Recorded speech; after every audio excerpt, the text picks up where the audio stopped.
Hello everyone and welcome to the first video on the Rad Nauseam YouTube channel. It's your boy Kixian here, and before we dive into bringing you gameplay content, metagame breakdowns and more, I just thought I'd throw up a quick video to run through the basics of the 7-Point Highlander format, just in case we have any new players who stumble across the channel. However, to be clear, when I say new, I do mean new to 7-Point Highlander and not Magic entirely. If you don't know how to play Magic yet, unfortunately this video won't teach you how. So what is 7-Point Highlander?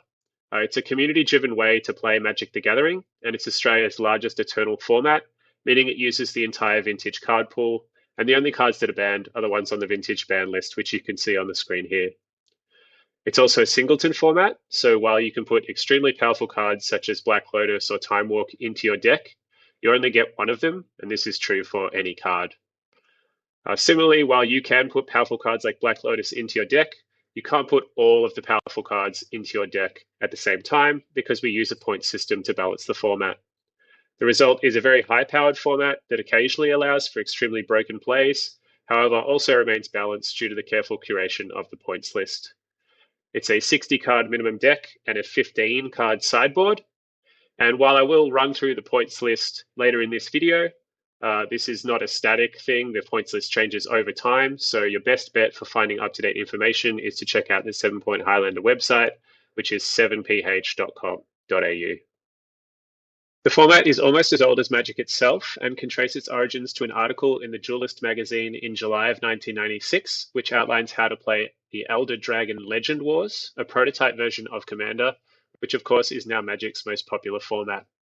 The article inspired not only Australian Highlander, or 7-Point as it's more commonly referred to, but also European Highlander, which is a 100-card singleton format that utilizes a ban list. Some years later, Canadian Highlander adopted the 100-card deck size from European Highlander and the point system from us, meaning that this one article by Jesus M. Lopez inspired no less than 4 popular formats that survive and thrive into today. The details of the first game have been lost to the sands of time. However, we do know the format was up and running in some capacity before the release of the Vision set in February of 1997, as format pioneer Andrew Vance recalls discussions with his friends around adding the newly released Vampiric Tutor into their decks. Today, 7-Point is played all across Australia and online, but in the early days, the format was largely centered around 2 cities in Canberra and Melbourne. Canberra ran a 5-point list and Melbourne had 10, and the now 7-point list is a compromise between the 2 playbases in order to create one cohesive system. If you're interested in hearing about this time in greater detail, and from people who were actually there, I'd recommend listening to the episode 25 of the 7-Point Highlander cast, titled A History of Isaac Stories, hosted by Andrew Vance and Simon McClinton, and featuring Isaac Egan. We'll of course link that video in the description. 7-Point Highlander is a community-run format, and the decisions on pointings are made by the format committee. The composition of the committee has changed over time, and so as a set of guiding principles, the committee abides by the aims outlined in the mission statement. These aims themselves are dynamic and subject to change over time. However, they're meant to guide pointing decisions and are listed in order of priority. The first one being fun is pretty self-explanatory. We want the format to be fun and enjoyable for everyone who plays it. The second one, archetype diversity, just means that the major macro archetypes of aggro, midrange, combo, and control are meant to be all somewhat viable in the format.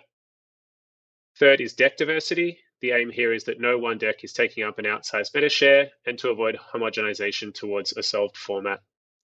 Fourth is game diversity, and this one is part of why tutors are often pointed.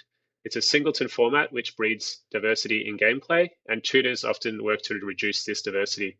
We want to see diversity in the way games play out, so tutors have a lower bar for pointing than most cards. And lastly is accessibility. While you're perfectly welcome to proxy up 7-Point Highlander and play with your friends, it is largely a competitive format played for expensive prizes. Being an eternal format, there is a real cost associated with some of the game pieces. However, where possible, this is mitigated. One of the main efforts to mitigate this has been the Highlander accessibility rule, which states that if your deck contains no cards on the reserve list, you're entitled to an additional point. This is a great way for new players to enter the format and play decks that aren't strictly suboptimal, particularly if you don't have dual lands. You then get an additional point in return. We'll now take a quick look at the points list as it currently stands.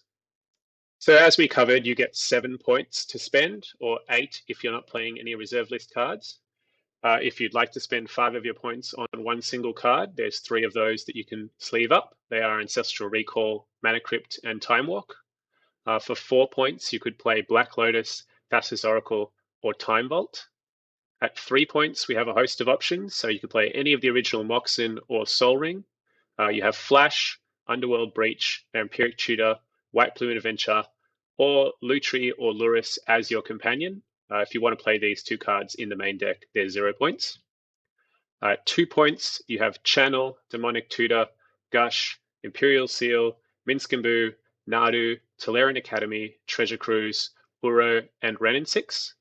And at 1 point, we have a whole host of cards. There's actually 2 slides worth here. I personally think this is a really good thing to have a lot of cards at 1 point. It means that the points are very personalized to each deck, and you have a lot of room for customization, even within specific decks and archetypes. I won't read them all out, but if you glance across them, you'll notice that some of the most commonly pointed cards are tutors, very powerful threats, including splashable threats, and archetypal cards. So for example, on this slide here, you see a card like Oath of Druids, which is extremely powerful. It sort of is its own archetype, but has a real cost associated with it, so it's only 1 point. Anyone who plays the format and has a very keen eye might notice that there is 1 card missing from this 1 point list, and that is Mental Misstep. It is also 1 point, but this only occurred in the most recent update. So as of 27th of July, 2025, Mental Misstep is now 1 point.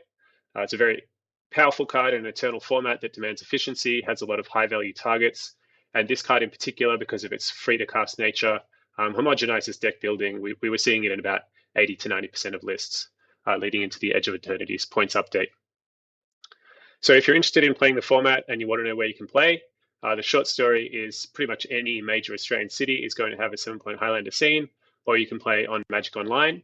In both these instances, I would recommend joining the 7-point Highlander Discord, which of course we will link in the description. And the long story, if you want a detailed breakdown of where to play, is to just keep an eye on YouTube. Our next video is going to be on this exact topic and give a detailed rundown of every single store that runs a weekly, fortnightly, or monthly event. So keep an eye out for that. Thanks for watching, and I hope to see you sleeving up some 7-point Highlander soon.